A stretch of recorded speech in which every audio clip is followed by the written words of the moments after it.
오늘은 민수기 15번째 시간입니다. 저희가, 지난주에 이제 광야 38년의 시간이 끝나고 나서 다시 가데스, 그들의 실패했던 곳으로 하나님께서 인도하셨던 이야기를 봤습니다. 그 가데스에서 무리바 물 사건이 있었고, 미리암이 죽었죠. 그리고 무리바 물 사건 때문에 모세와 아론은 약속의 땅에 들어가지 못한다라고 하는 이야기를 들었습니다. 그리고 나서 이제 바로 호르산에서 아론이 죽고 난 다음에 모세가 이제 이스라엘 백성을 이끌고 요단 동편으로 나아가는데 그때에 이제 에돔이 그 길을 허락하지 않았고 성경에는 나오지 않지만 이제 미드라시를 보면 모압도 그 길을 열어달라 했지만 모압도 그 길을 열어주지 않아요. 막아요. 그래서 광야길로 돌아서 아르논 계곡 넘어서 모압으로 들어가는 것을 우리가 말씀을 봤습니다. 그리고 이제 모압에서도 들어갈 때 그곳에 있었던 아모리 왕 시온에게 그 길을 열어달라라고 요청을 했지만 아모리 왕 시온이 허락하지 않죠. 근데 이번에는 우회할 길이 없어요. 광야길로 돌아왔지만 이제는 그 광야에서 요단강을 건너서 약속의 땅으로 들어가야 되니까 우회하고 자수할 길이 없어요. 무조건 아모리 왕 시온, 그 아모리 땅을 지나가야만 됩니다. 요단 동편에 있는 아모리 땅을요. 그러다 보니까, 그 길을 가야 되는데, 시온 왕이 그 길을 갖다가 허락하지 않았고, 하지 않았을 뿐만 어떻게 해요? 군대를 이끌고 이스라엘의 앞을 가로막습니다. 에돔 왕도 사람을 이끌고, 군대를 이끌고 나왔을 때 이스라엘 백성이 우회해서 피해서 갔거든요. 어쩌면 아모리 왕 시온도 그걸 기대했을지 모르지만요. 그 길을 이제 군대를 끌고 나오니까요. 이번에는 이스라엘이 하나님의 말씀하신 대로 그들을 쳐서 무찌르게 되죠. 그리고 그 땅을 정복하게 됩니다. 그리고 이제 아모리 왕 시온과 누가요? 동맹 관계에 있었던 바산의 왕 옥이 아모리 왕 시온이 죽었다, 그 땅이 공격받았다는 얘기를 듣고 군대를 이끌고 나와서 이스라엘을 대적하게 되고 그 일로 인해서 바산 지역까지 갈릴리 바다 동편에 있는 오늘날의 골란고원이라고 하는 그 바산 지역까지 정복하게 됩니다. 그게 이제 저희들이 지난주까지 봤던 말씀이에요. 근데 그 뒤에 이어서 오늘 우리가 보게 되어지는 말씀을 보게 되는데요. 이 모든 것들이 이제 21장에서 25장까지 모압까지 여정 가운데 나오는 일들입니다. 그 일들 가운데 저희들이 이제 지난주에 21장까지 본 거예요. 미리암의 죽음, 무리바 물 사건, 모압으로의 행진. 여기가 이제 아모리 왕 시온과 바산 왕 옥을 정복하는 이야기가 21장까지였어요. 그 다음에 이제 22장인데요. 22장부터 24장, 그리고 25장까지 사실은 이어져 있다라고 보시면 돼요. 이때에 사실은 모압이라고 하는 나라는 위치적으로 이미 이스라엘이 우회해서 지나간 나라예요. 그러니까 이스라엘을 다시 뒤돌아볼 일 아니면, 광야로 갈 일이 아니면, 하나님의 약속의 땅으로 행진해 나아가는 게 아니라 뒤돌아서는 것이 아니면 모압과 싸우거나 전쟁을 할 이유가 전혀 없는 거예요. 그런데 이 모압 왕 발락이 이스라엘을 두려운 거죠. 봤더니 아모리 왕이 뭐 했어요? 길 열어달라 했는데 길을 막았단 말이에요.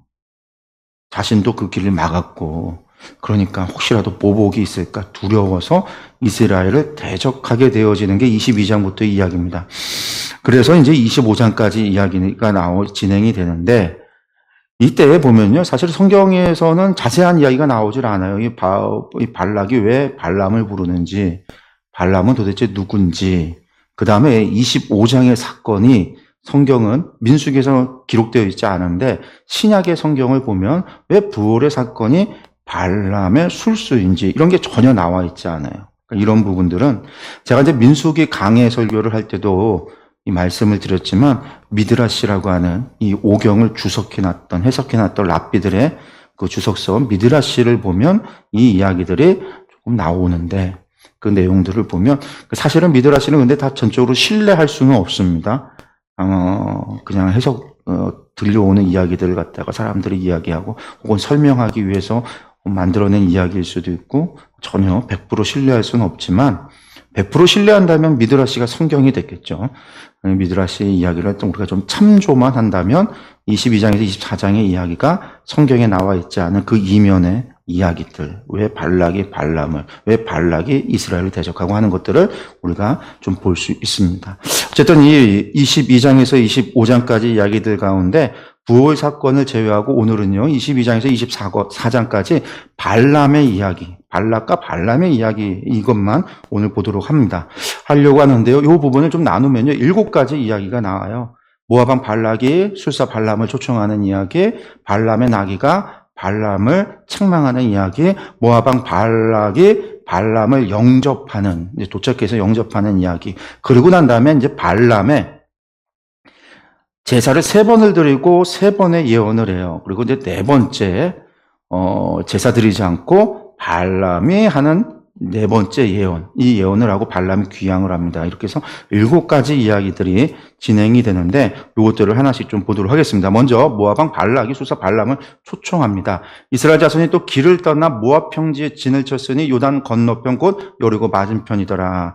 그러니까 지도를 보시면은요, 저 노란 선이 이제 우리가 지난 이제 38년의 여정을 그리고 있는 거죠. 그래서 가데스 바네에서 실패한 다음에 광야로 들어가라고 우리 엘라스로 내려갔다가 나중에 38년이 지나서 다시 가데스로 올라가고 가데스에서 아랏과의 전쟁에서 한번 승리를 하고 호르산에서 아론이 죽고 난 다음에 에돔이 막아서 우회해서 돌아서 에돔 모압을 지나서 광야로 들어갔던 시딤 평야 저쪽으로 들어갔던 건데요. 바로 이 지역에 만나는 곳, 이렇게 들어가서 만나는 여기 여리고 건너편이라는 거예요. 여기에 사실은 여기가 아모리 왕 시온이 다스리는 곳이죠. 제가 이제 지난주에 지도로서 좀 표현을 해드렸었는데, 어쨌든 아모리 왕 시온과 바산 옥을 지금 다 물리쳤고, 지금 저기에 여리고 건너편에 진을 쳤다라는 이야기입니다. 여기에 이제 모압 평지라고 불리는데, 이 모압 평지에 진을 쳤다라고 하면 아시면 되겠고요. 여기를 왜 모압 평지라고 할까요? 여기 원래 모압 사람들이 여기를 다스리고 여기에 살았던 땅이에요. 모압 사람들이.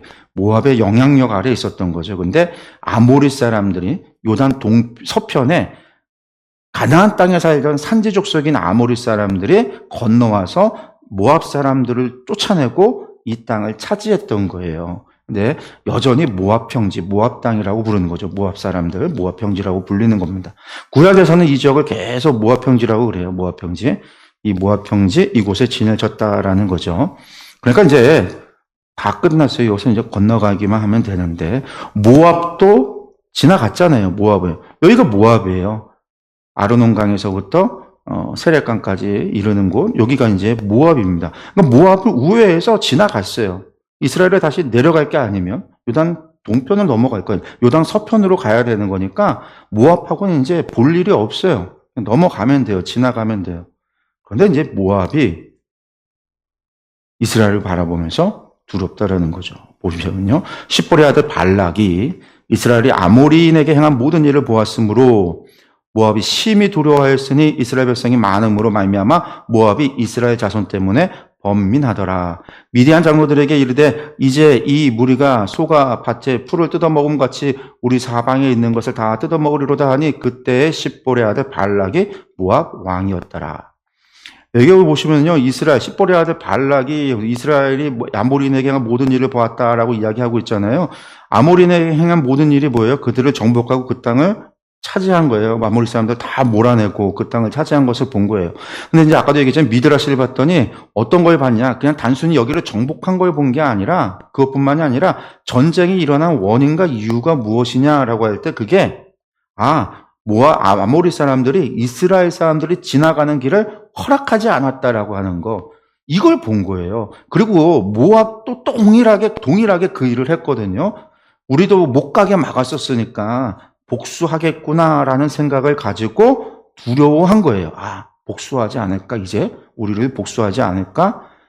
그래서 이 모압 사람들이요, 어떻게 하냐면, 모압이 원래 이 당시에 자료를 보면은요, 미디안 족속들하고 사이가 안 좋았다라고 그래요. 지도를 다시 한번 보면은요, 여기가 지금 진을 쳤고, 여기가 모압이잖아요? 여기 보시면, 요 지역, 여기 광야, 여기서부터 시나이 평지, 시내 반도 여기랑 아라비아 이쪽 광야, 요 지역이 미디안 족속들이 사는 곳이었어요. 미디안 족속들. 그러니까 이 미디안 족속들이 여기 살면서 유목을 했는데, 유목을 할 뿐만 아니라 유목 민족들이 대부분 어떤 사람들이에요? 도적이죠.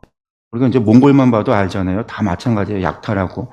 그러니까 이 미디안 족속들 같은 경우가 거래도 해요. 왜냐하면 양을 치니까. 근데 양고기나 양젖으로만 사람이 살아갈 수 없어요. 곡식을 먹어야 되기 때문에 정착해 있는 사람들, 정착해서 사는 사람들, 농사 짓는 사람들과 거래를 하게 되어 있어요. 그래서 거래를 하든지 아니면 약탈을 하든지. 근데 이 미디안 족속들이, 이 지역에 살던 미디안 족속들이 암몬사하고 사이가 대단히 좋지 않았다라고 그래요. 그런데 이스라엘이 지나왔던 곳이 어디예요? 이 광야에서 살았잖아요. 광야. 여기서 살고 이쪽을 지나왔잖아요.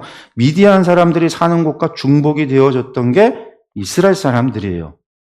그러다 보니까 미디안 족속들의 입장에도 이스라엘은요, 대단히 두려운 존재죠. 너무 많은 사람들이, 군대만 60만 명이 넘는 장정이 군인 수가 있다라고 하는 거니까요. 두려울 수밖에 없어요. 미디안 족속은 많은 족속이 한꺼번에 우르르 몰려다니면서 사는 게 아니라 소수의 사람들이 유목하고 살았던 거니까. 그래서 모압과 사실은 미디안이 서로 사이가 좋지 않았는데 이스라엘 때문에 동맹을 하게 됐다라고 이야기를 해요. 그러면서 정확한 것은 아니지만 미드라시에 뭐라고 나오냐면 저 발락이라고 하는 사람이 원래는 그러니까 모압 사람들이 이스라엘이 두려워서 미디안의 왕자였던 추라고 하는 왕자를 데려다가 자신들의 왕으로 삼고 이름을 개명해서 발락이라고 이름을 줬다라는 거예요. 그러면서 미디안 족속은 어떤 사람들이에요? 광야에서 살았고 이스라엘을 38년 동안 봐왔잖아요. 또한 모세라고 하는 사람이 미디안 족속을 들어가운데 40년을 살았으니까 이스라엘을 잘 알 거 아니에요. 그러니까 발락이 우리의 왕이 돼서 군대를 만들어서 저 잘 아는 이스라엘을 물리쳐 달라고 왕으로 삼았다라는 거죠. 근데 발락이요, 하는 얘기가 뭐라고 얘기하냐면 나는 할 수 없다라는 거예요. 나는 할 수 없다. 왜 할 수 없냐? 우리보다 더 강한, 그래서 우리가 지금 쫓겨왔는데 우리보다 강한, 우리를 물리쳤던 아모리 시온, 그리고 저 바사나이 옥은 당대의 거인이라고, 엄청난 자이언트 거인이라고 해서 사람들이 두려워하는 왕이었는데 그 바산까지 정복한 이스라엘을 무슨 수로 군대를 만들어서 물리치냐? 나는 할 수 없다라는 거예요. 그러면 어떻게 하면 좋겠냐? 우리 미디안 족속의 장로들을 데려다가 한번 물어봅시다. 왜? 모세가 40년을 살면서 있었으니까 이 모세에 대해서, 그 지도자, 이스라엘의 지도자에 대해서 누구보다 잘 아는 사람들입니다. 그래서 한번 지혜를 한번 물어보자라는 거예요. 그래서 그래서 발락이 미디안 족속 불러서 물어봐요. 그때 미디안 족속들이 하는 얘기가 뭐냐면 이스라엘 사람들은 무기도 별로 없고 군대가 조직되어 있는 것도 아니야. 근데 가는 곳마다 이기는 이유는 저들에겐 하나님의 이름이 있어서 그들이 하나님의 이름으로 기도할 때 승리한다라는 거예요. 맞는 얘기잖아요.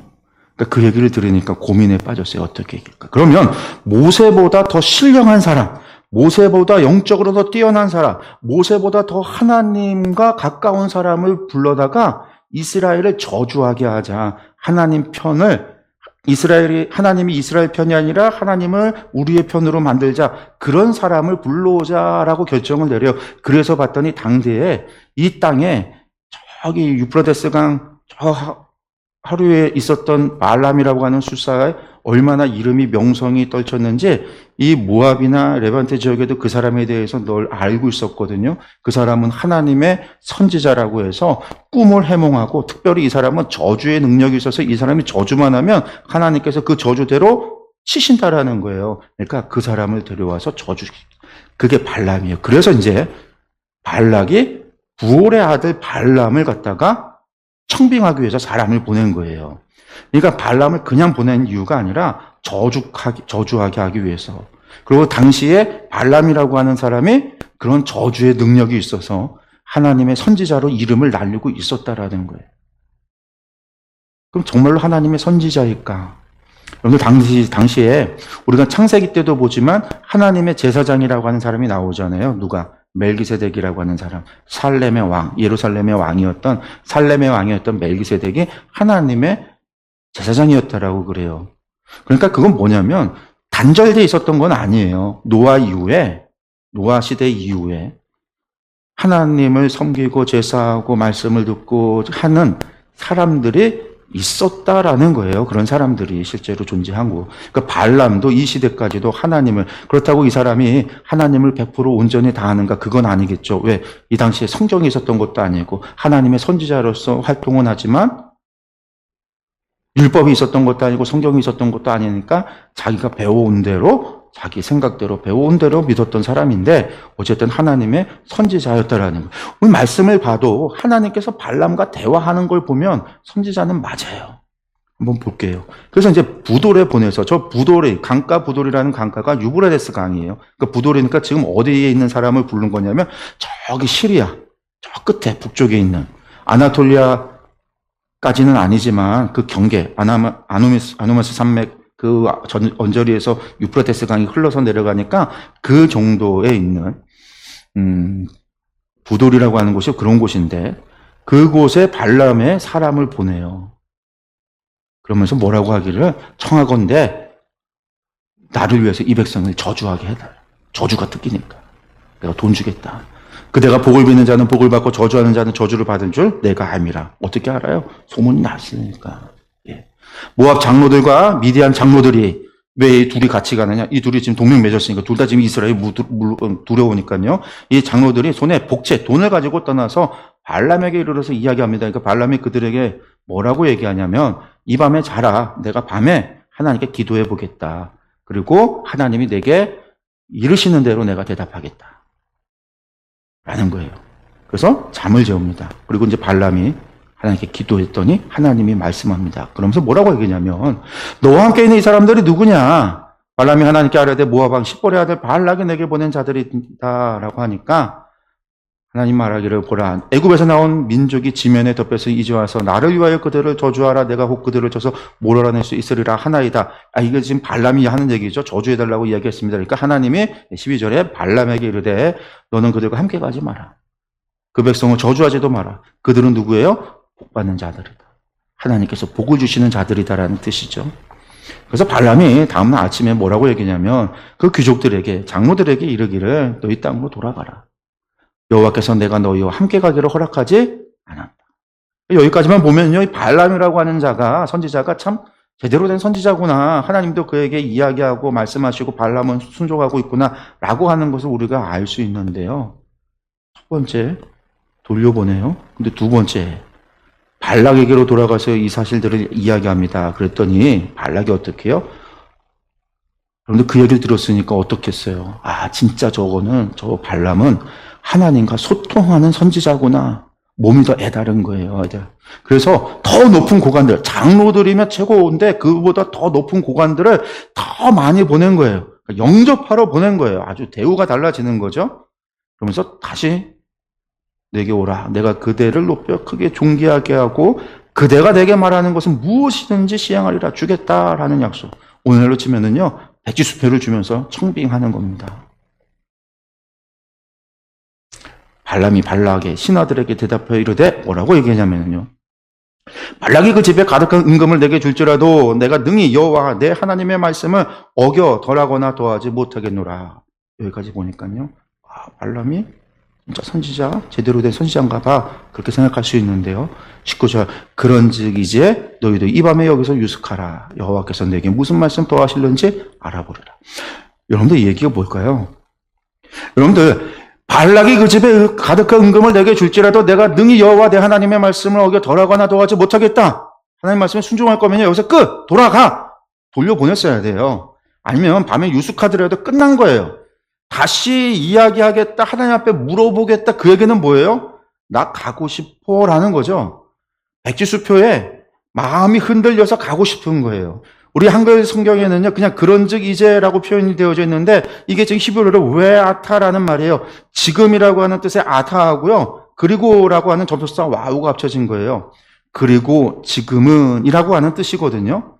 근데 이게 국면이 바뀌거나 내용의 말의 전환이 일어날 때 이 말이 사용되면요, 반의적인 표현이에요. 반의적인.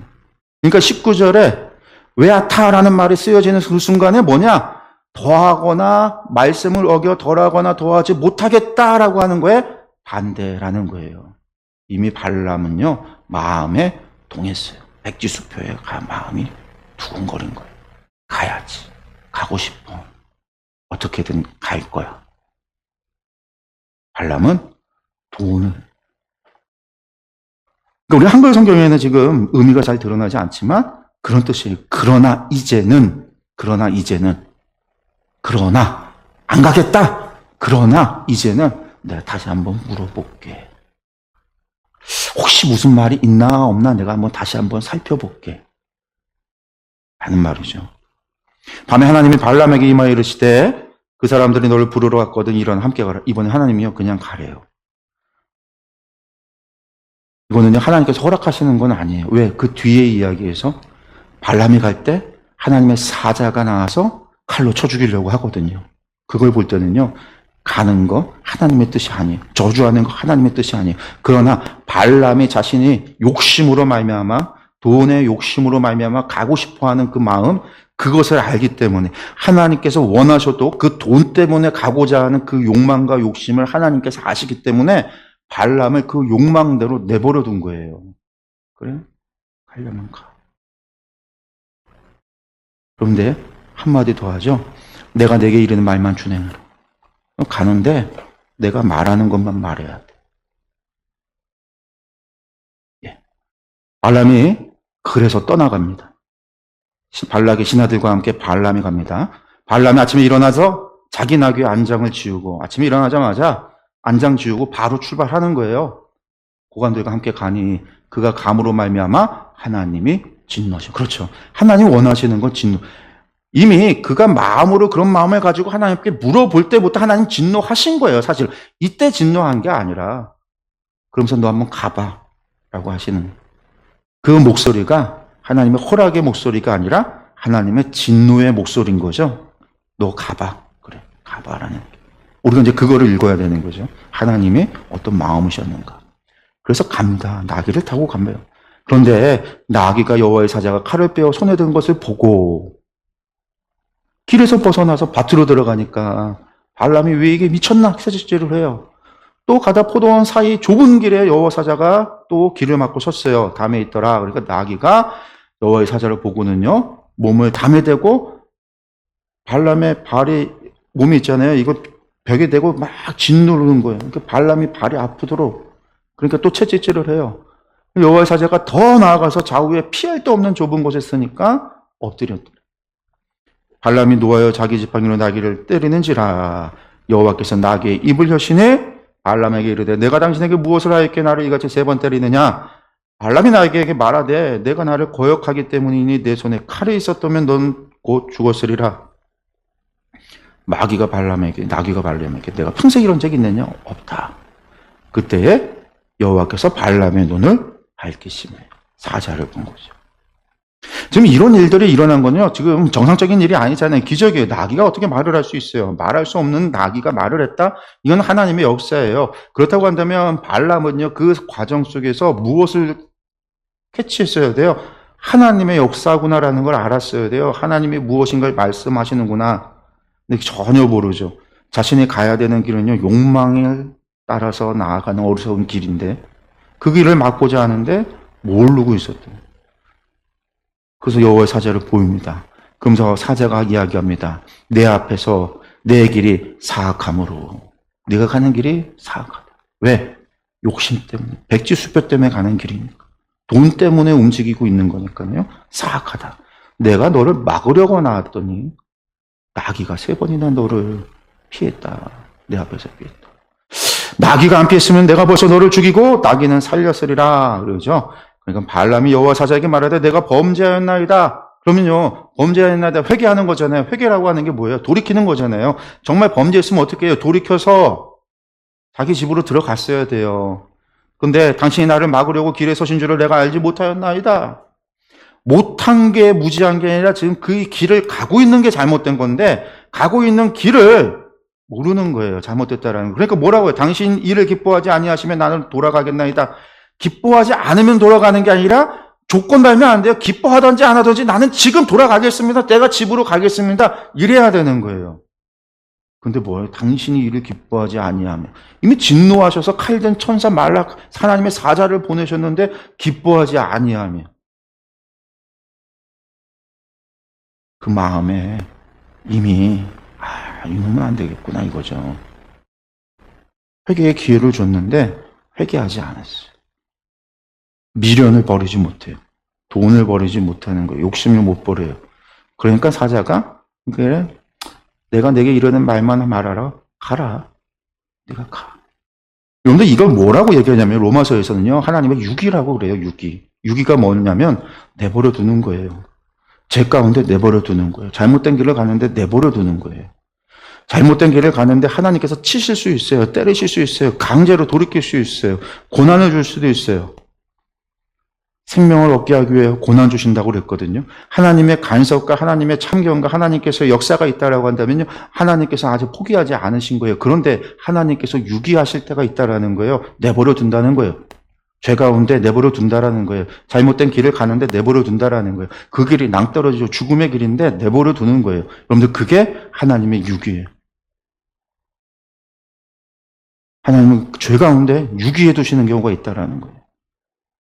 발람에게 너 가라라고 하는 거는요. 유기하시는 거예요. 유기.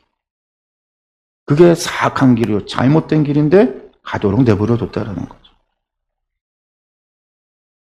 하나님께서 내가 가는 길이 잘못됐는데 유기하고 나를 버려두셨는가? 그러니까 하나님께서 나에게 간섭하지 않으니까 내 길이 옳다라고 하는 착각에 빠져서는 안 돼요. 그게 발람의 길입니다. 혹시라도 하나님이 유기하셨다라는 느낌이 든다면요. 회개하고 돌이켜서 하나님 바지 끝단이라도 붙잡고 살려달라고 해야 돼요. 잘못했다고 빌어야 돼요. 물론 그런 사람들은요. 하나님 유기하시지 않죠.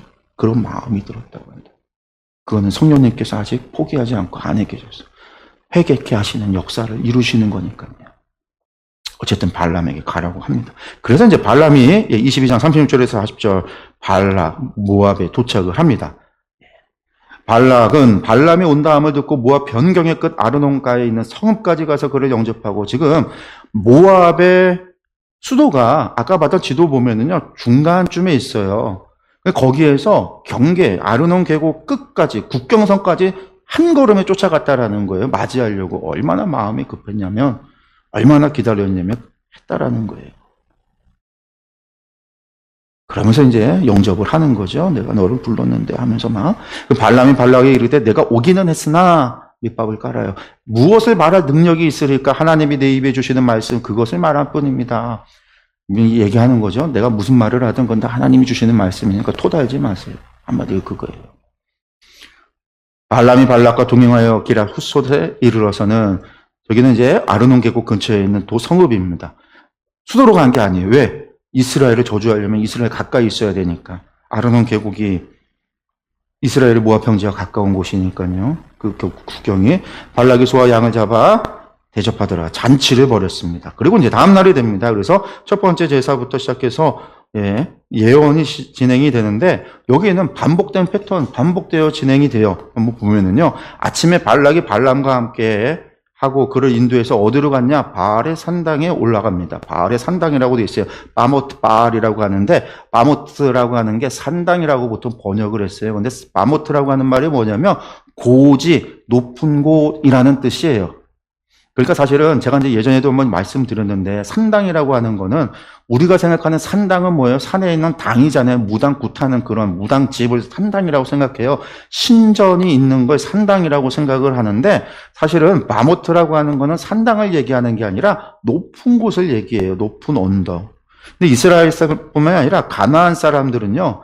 이 높은 곳에 당시 사람들은 신이 어디 있다고 생각했어요? 저 하늘에 있다고 생각을 했어요. 그래서 바벨탑을 쌓아서 하늘에 닿자 한 1km만 올라가면 하늘이 신의 궁전이 있다라고 믿었기 때문에 바벨탑을 1km만 쌓아 올리면 될 거라고 믿었던 건데 신에 가깝기 위해서는 높은 곳에다가 신전을 짓는 거예요. 그러면 신과 더 가까워지니까. 그래서 산 꼭대기마다 언덕마다 마을이 있으면 마을에 가까운 산의 높은 꼭대기에는 뭐가 있냐면요. 신전을 지었어요. 그걸 이제 산당이라고 부른 거예요. 성경에서 번역을 그렇게 해놓은 거예요. 나중에는 아예 바알의 산당이라는 게 고유 명사가 되어졌지만 그렇지만 대부분 산당은 원래 빠모트는 그런 의미가 아니라 산 꼭대기다. 그렇게 생각을 하면 돼요. 높은 고지다. 그러니까 바알의 신전이 있는 높은 언덕, 높은 꼭대기, 높은 산 위에 올라가서 거기서 이스라엘 백성을 바라보면서 저주하라고 글로 데리고 간 거예요. 거기 뭐가 있다고요? 바알의 신전이 있는 곳. 바알의 신전은 뭐냐면 가나안 지역의 주신이 바알이에요. 바알. 바알이라고 하는 건 가나안의 주신이란 말이에요. 그러니까 바알이 하나님으로 믿었어요. 그러니까 하나님이라고 하는 것은 엘이라고 불렀거든요. 엘. 우리가 이제 흔히 전능자를 엘이라고 그러잖아요. 엘이라고 하는 전능자는요, 하나님, 한글로 번역하면 하나님이 되는데, 구약에서 하나님이 되는데, 이거는 이름이 아니라 호칭이에요, 호칭. 그 호칭이 어떤 호칭이냐? 신들 가운데 왕을, 신들의 왕을, 신들의 주인을 엘이라고 그러는 거예요, 엘. 그래서 이스라엘 사람들은 여호와가 엘이시다, 여호와가 하나님이시다라고 한 거였고요. 가나안에 살던 사람들은요, 저 페니키아 사람들은 바알이 엘이다라고 했던 거예요. 그모스를 믿는 사람들은요, 그모스가 엘이다라고 믿은 거예요. 몰렉을 믿는 사람들은요, 몰렉이 엘이다라고 믿은 거예요. 몰렉은 또 왕이라는 뜻이니까. 그러니까 바알의 산닥이라고 하는 것은요, 가나안의 주신, 가나안의 하나님의 신전에서 하나님께 기도하라 그 얘기예요. 이스라엘의 여호와에게 기도하라는 게 아니라, 야, 여기가 하나님의 신전이니까 여기서 기도해라, 여기서 제사 드려라. 글로 데리고 간 거예요. 그러니까 여기서 발락이 뭐예요? 제단 7을 쌓아라. 7개의 제단을 쌓아라. 그리고 숫송아지 7마리와 순양 7마리를 준비하게 해서 제사를 지내요. 근데 제단 7을이라고 하는 게 뭐냐면 바벨론 서편에 보면은요, 이방 신에게 제사하는 단의 모양이 7단이었다라는 거죠. 그러니까 저거는 발람이 자기 고향에서 제사 드리는 방법이 그 이방 우상들 제사 드렸던 그런 신전의 제단의 방법이 7단. 이 사람들이 레위기를 아는 게 아니잖아요. 하나님께 말씀, 율법을 받은 사람들이 아니니까. 율법에는요, 단수, 하나의 단을 만들도록 되어져 있어요. 하나의 단만을. 그래서,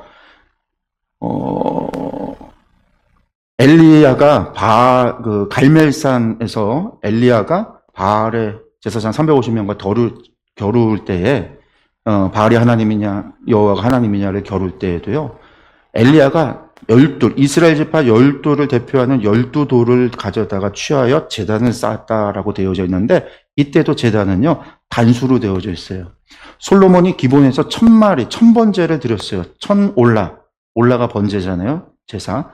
1000마리의 제물을, 소 1000마리를 가지고, 소였는지 양이었는지 양 1000마리, 1000마리를 가져다가, 양 1000마리를 가져다가 제사를 드릴 때에도 제단이 단수로 되어 있어요. 하나의 제단에서 양 1000마리를 계속 드린 거예요. 율법은 단수. 그러니까 7제단. 그러니까 이건 이방신에게 제사 드리는 방법으로, 우상숭배하는 사람들이나 하나님 알지 못하는 사람들이 드렸던 방법으로 한 거죠. 발람은 말씀을 모르는 사람이니까, 율법을 모르는 사람이니까 자기가 해왔던 방식대로 하는 거예요. 7제단을 쌓고 거기 옆에 있어라. 내가 하나님께서 나이가 뭐라고 얘기하는지 들어보고 전해주겠다 이야기하죠. 하나님이 발람에게 임해서 뭐라고 얘기했냐면, 발람의 입에 말씀을 주시며 뭐라고 얘기했냐. 발락에 돌아가서 이렇게 얘기해라. 이야기합니다. 예언을 전하여 말하되 발락이 나를 아람에서 모압 왕이 동쪽 산에서 데려다가 이르기를 와서 나를 위하여 야곱을 저주하라, 와서 이스라엘을 꾸짖으라 하도다. 하나님이 저주하지 않으신 자를 내가 어찌 저주하며 여호와께서 꾸짖지 않으신 자를 내가 어찌 꾸짖으랴. 내가 바위 위에서 그들을 보며 작은 산에서 그들을 바라보니 이 백성은 홀로 살 것이라 그를 여러 민족 중에 하나로 여기지 않으리로다. 홀로 산다라고 하는 말이 혼자 외톨이로 된다, 고립되어서 산다, 그런 의미가 아니고요. 이게 빠다드라고 하는 말인데, 이게 비번하다, 탁월하다, 홀로 우뚝 서, 홀로 눈에 띄는 거죠. 그래서 여러 민족 중에 하나로 여기지 않고 특출난 존재, 특별한 존재로 여기겠다라는 거죠. 야곱의 티끌을 누가 능히 세며 이스라엘 4분의 1을 누가 능히 셀고, 나는 의인의 죽음을 죽기 원하며 나의 종말을 그와 같기를 바라노라 하매. 10절의 말씀이 조금 이상해요. 세번역으로 보면은요, 티끌처럼 많은 야곱의 자손을 누가 셀 수 있겠느냐? 먼지처럼 많은 이스라엘의 자손을 누가 셀 수 있겠느냐? 나는 정직한 사람이 죽듯이 죽기를 바란다. 이스라엘이 의인의 죽음과 같이 죽기를 바란다는 거죠. 나의 마지막이 정직한 사람의 마지막과 같기를 바란다. 이스라엘이 그러길 원한다고 하나님께서 복을 주시는 거죠. 발락이 발람에게 이르되 열받았어요. 화를 난 거야. 내가 저주하라고 했더니 그대가 오히려 축복하는도다. 화를 냈어요. 발람이 하나님이 내 입에 주신 말씀인데 내가 어떻게 해요? 그러니까 발람이 포기를 못합니다. 발락이 포기를 못해요. 발람에게 뭐라고 하냐면, 야, 너 좀 잘 봐봐. 다시 한번 봐봐. 네가 멀어서 그러는데 저쪽으로 가서 한번 보자 해서 데리고요. 비스가 꼭대기에 올라가서요. 거기서 바라보라는 거예요. 거기서 다시 한번 봐봐.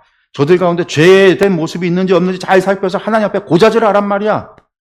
그렇게 데리고 간 거예요. 거기에 가서도 7 제단을 쌓고요. 똑같이 제사를 드립니다. 이때에도 하나님께서 발람에게 말씀이 임하세요. 그래서 뭐라고 이야기하냐면요. 19절에 하나님은 사람이 아니시니 거짓말을 하지 않으시고 인생이 아니시니 후회가 없으시도다. 어찌 그 말씀하신 바를 행하지 않으시며 하신 말씀을 실행하지 아니하시랴. 이게 무슨 말이에요? 이거 너무나 유명한 말이잖아요. 하나님 사람이 아니시니 거짓말하지 아니하시고 인생이 아니니 후회가 없다. 이거 너무나 유명한 말이에요. 자주 쓰는데 이건 발람이 발락에게 하는 말이죠. 하나님이 주신 말씀입니다. 근데 이야기가 뭐예요? 어찌 그 말씀하신 바를 행하지 않고 하신 말씀을 실행하지 않겠느냐? 앞서 첫 번째 예언을 하나님께서 허투루 하겠느냐라는 얘기예요.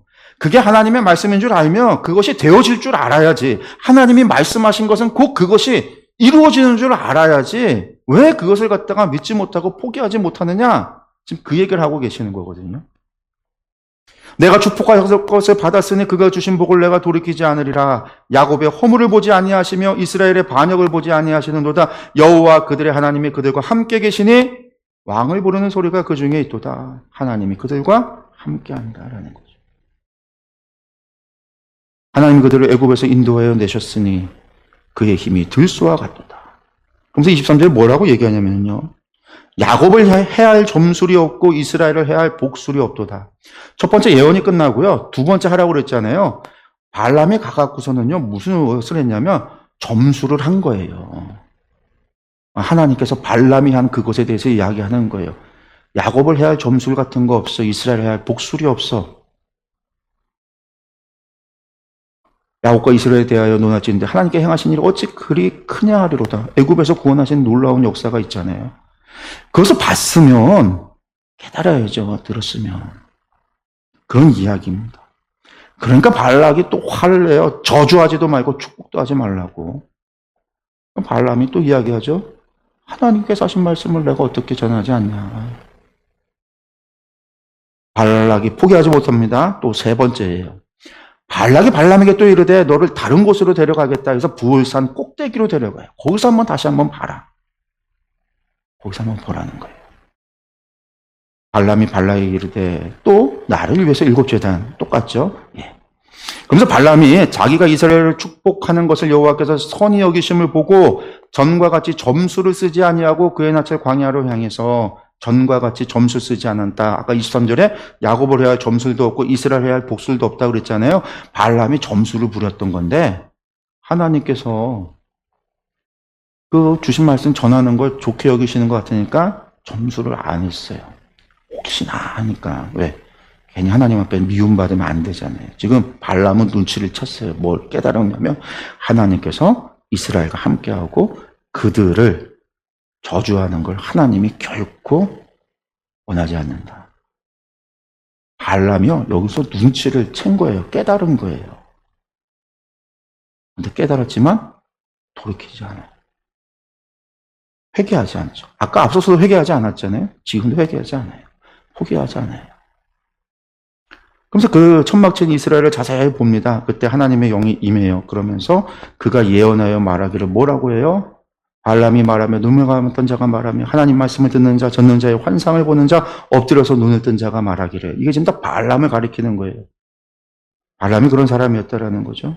야곱의 내 장못들이 이스라엘의 내 거처들이 어찌 그리 아름다운고. 아름답겠어요. 사실은 광야인데 광야가 어떤 땅이에요? 풀도 없고 나무도 없고 살기 어려운 황량한 곳에 텐트 치고 있는데 그런 그들을 바라보면서 예언을 하는데 발람이 예언하는 그곳은요. 마치 그 벌어짐이 골짜기 같고 강가의 동산 같으며 여호와께서 심으신 침향목들 같고 물가의 백향목들 같도다. 에덴 동산과 같다라는 이야기를 하고 있는 거예요. 바라본 곳은 광야지만 이스라엘이 하나님과 함께하고 있으니까.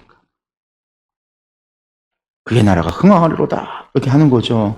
그러면서 너를 축복하는 자마다 복을 받을 것이요 너를 저주하는 자마다 저주를 받을지라. 사실은 이거는요, 아브라함에게 하셨던 약속이에요. 이스라엘에 하셨던 약속. 발람의 입을 빌어서 하나님 다시 한번 이스라엘을 복을 내리시는 거죠. 발락이 그러니까요, 발람의 이야기에 노하여 손뼉치며, 왜? 이제는 축복하는 자마다 복받고 저주하는 자마다 저주받는다. 이제는 아예 발락을 저주한 거예요. 저주하려고 하는 발락을 저주한 거와 똑같잖아요. 그러니까 화를 낸 거예요. 내가 그대를 부른 것은 내 원수를 저주하라는 것이거늘 그대가 이같이 3번 그대를 축복하였도다. 그러니까 이제는 돌아가라. 내가 그대를 높여 심히 존귀하게 하기로 뜻하였더니 난 돈도 안 줄 거야. 아무것도 안 줄 거야. 그냥 돌아가. 여호와께서 그대를 막아 존귀하지 못하게 하셨도다. 하나님이 살리신 건데, 발람이 발락에게 이르되 당신이 내게 보낸 사자들에게 내가 이미 말하지 않았느냐? 하나님 전하는 것만 하겠다라고 그 얘기 말씀을 보면 나와요. 그러면서 발람이 마지막 떠나기 전에 4번째 예언의 이야기를 합니다. 내가 이 백성이 후일에 당신의 백성에게 어떻게 할지를 당신에게 말하리이다. 내가 돌아갈 거지만 내가 예언하겠다라고 이야기해요. 근데 여기서 예언은요, 발람이 이야기가 뭐예요? 이거는요, 하나님의 영이 임해서 하는 예언도 아니고요, 하나님께서 발람에게 주신 말씀을 발람이 전하는 것도 아니에요. 발람이 내가 하겠다라는 거예요.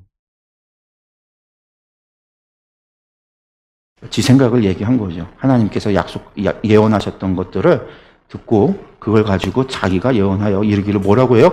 부올의 아들 발람이 말하여 눈물 감았던 자가 말하며 하나님의 말씀 듣는 자가 말하며 지극히 높으신 자의 지식을 아는 자, 전능자의 환상을 보는 자, 엎드려서 눈을 뜬 자 말하기를 내가 이런 사람인데 내가 말하기를 자기가 자기를 높여서 말하기를 내가 그를 보아도 이때의 일이 아니며 내가 그를 바라보아도 가까운 일이 아니로다. 한 별이 야곱에게서 나오며 한 규가 이스라엘에게서 일어나서 모압을 이쪽에서 저쪽까지 쳐서 무찌르고 또 셋의 자식들을 다 멸하리로다. 모압을 향한 저주를 이야기하죠. 그리고 이제 한 별이 야곱에서 난다, 한 규가 난다, 왕이 온다라는 거예요. 그의 원수 에돔은 그들의 유산이 되고 그의 원수 세일도 그들의 유산이 되고 그와 동시에 이스라엘은 용감히 행동하리로다. 주권자가 야곱에게서 나서 남은 자들을 그 성읍에서 멸절하리로다 하고 또 아말렉을 바라보며 예언하여 이르기를 아말렉은 민족들의 으뜸이나 그의 종말은 멸망에 이르리로다 하고 또 겐 족속을 바라보며 예언하여 이르기를 내 거처가 견고하고 내 보금자리는 바위에 있도다. 그러나 가인이 쇠약하리니 나중에는 아수르의 포로가 되리로다 하고 또 예언하여 이르기를 슬프다 하나님이 이 일을 행하시리니 그때의 살자가 누구이랴. 깃딤 해변에서 배들이 와서 아수르를 학대하며 에벨을 괴롭힐 것이나 그도 멸망하리로다 하고 그러고선 발람이 일어나 자기 곳으로 돌아가고 발락도 자기 길로 갔더라. 장차 될 일에 대해서 발람이 예언을 해요. 성경에는요, 하나님의 말씀을 받았다 혹은 하나님의 영이 임했다라는 얘기 없어요. 발람의 얘기인 것. 근데 말씀을 보면요, 나중에 이 일대로 그대로 이루어져요. 그래서 이제 이것도 발람의 자기 생각대로 하는 이야기가 아니라 하나님이 주신 예언의 말씀이지 않느냐, 그렇게 이야기를 하는데, 이러고 자기 길로 갔더라. 성경은 거기서 끝이에요. 그리고 이제 부올의 사건이 나와요. 그럼 여기까지만 보면은요, 발람이 무슨 특별한 잘못이 있어요? 사실 돈 보고 오긴 했지만, 돈을 바라고 오기는 했지만, 하나님이 주신 말씀대로만 전하고 돌아갔어요. 다른 거 하지 않았단 말이에요. 그런데 신약 성경은요, 이 발람에 대해서 뭐라고 얘기하냐, 특별히 신약에서 뭐라고 얘기하냐면은요, 신약에서 발람에 대한 언급이 3번이 있습니다. 베드로후서와 유다서와 요한계시록에. 먼저 베드로후서를 보면요, 그들이 바른 길을 떠나 미혹되어 부올의 아들 발람의 길을 따르는도다. 그는 불의의 삭슬 사랑하다가, 불의의 삭시에 뭐예요? 돈을 사랑해서 예언을 했던 거. 그러니까 발람의 길을 간다라고 하는 게 뭐예요? 돈을 바라고 재물을 바라고 가는 길. 이제 그것에 대해서 이야기를 하는 거고.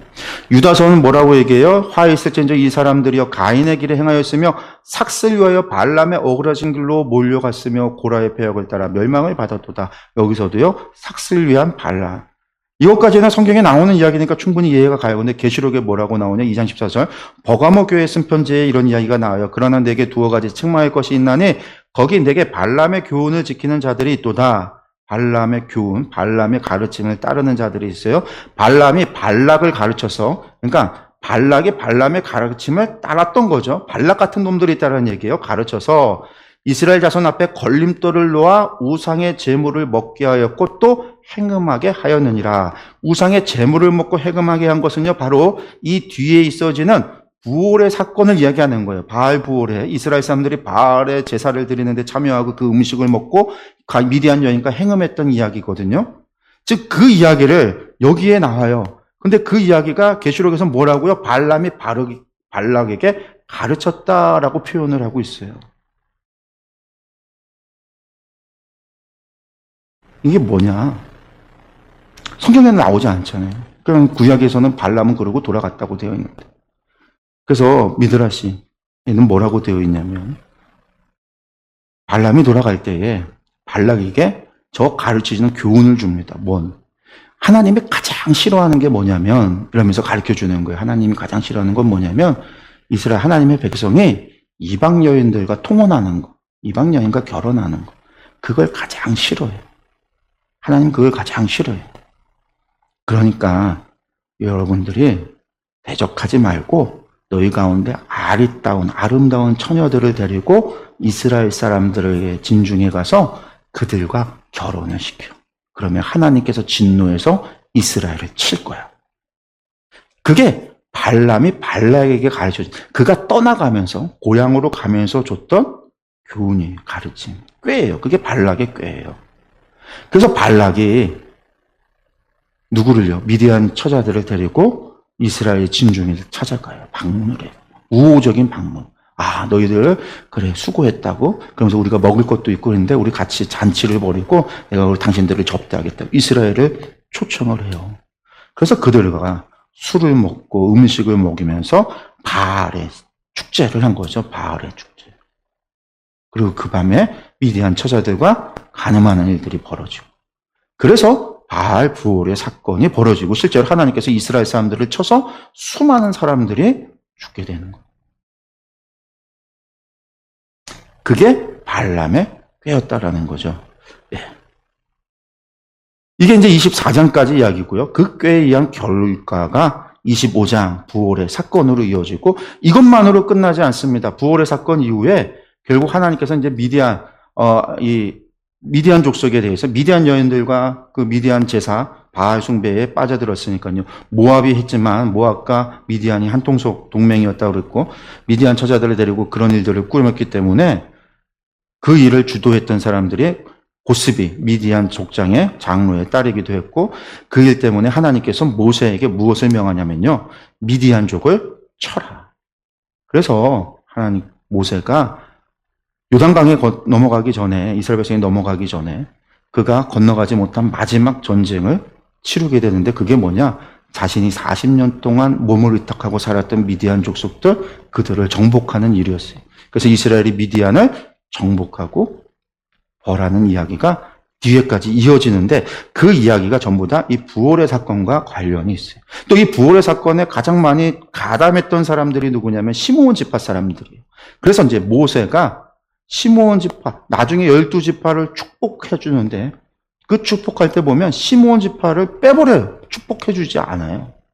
그것도 이 사건과 연관이 있구나라고 이야기를 하고요. 두 번째 인구조사에서 시므온 지파 인구가 확 줄어요. 첫 번째 인구조사보다 인구가 너무 많이 줄었어요. 그렇게 인구가 많이 줄은 이유가 뭐냐? 부올 사건 때문이다. 이게 전부 다 이 뒤에 있어지는 모든 이야기들의, 많은 이야기들의 사건이 바로 이 부올 사건, 발람의 꾀로 시작된 부올 사건, 이것으로 말미암아 이루어진 일들입니다. 그래서 이제 가장 중요한 후반부에 있어지는 일들 가운데 가장 중요한 사건인 거죠. 우리가 이것을 다음 시간에 저희들이 이어서 보도록 하겠습니다. 오늘은 여기까지 하겠고요. 그러니까 발람이라고 하는 사람들이 아니죠. 발람이라고 하는 이 술사, 하나님의 선지자라고 불렸고 하나님께서 하나님의 영이 임하시고 하나님의 말씀을 주시고 하나님의 음성을 들었던 사람이지만 결국은 뭐예요? 이 사람은요. 돈의 욕심에 자신을 한마디로 영혼을 판 거예요. 하나님의 명령을, 하나님의 말씀에 불순종하고 하나님 말씀 한 번 하셨으면 그것을 따라야 되는데 혹시나 아니면 그렇지 않을지 내가 다시 한번 물어볼게, 다시 한번 해볼게, 다시 한번 그 마음에 이미 나는 하나님 말씀을 순종하기 싫다라고 하는 불순종의 마음이 있는 거고 그 마음에 돈의 욕심이 가득 차 있는 거죠. 그게 발람의 길이었다라는 거. 버가모 교회에서 이야기했던 발람의 교훈을 따르는 자, 돈을 받고 말씀, 하나님의 말씀을 전하고자 하려는 하나님과의 그 복을 욕망과 욕심에 따라서 하나님과의 관계, 하나님의 복을 걷어차는 사람들, 그런 어리석은 사람들, 발람의 교훈을 따르는 사람들, 이 사람들이 하나님께서 저주하시는 이들이다. 지금도 마찬가지라는 거죠. 돈의 욕심에 우리가 흔들려서는 안 되고, 특별히 교회 목회자들이 그러면 안 되겠죠. 저를 포함해서 그런 길이 발람의 길이라고 하는 것을 우리가 기억했으면 좋겠습니다. 네, 오늘 여기서 마치겠습니다. 기도하겠습니다.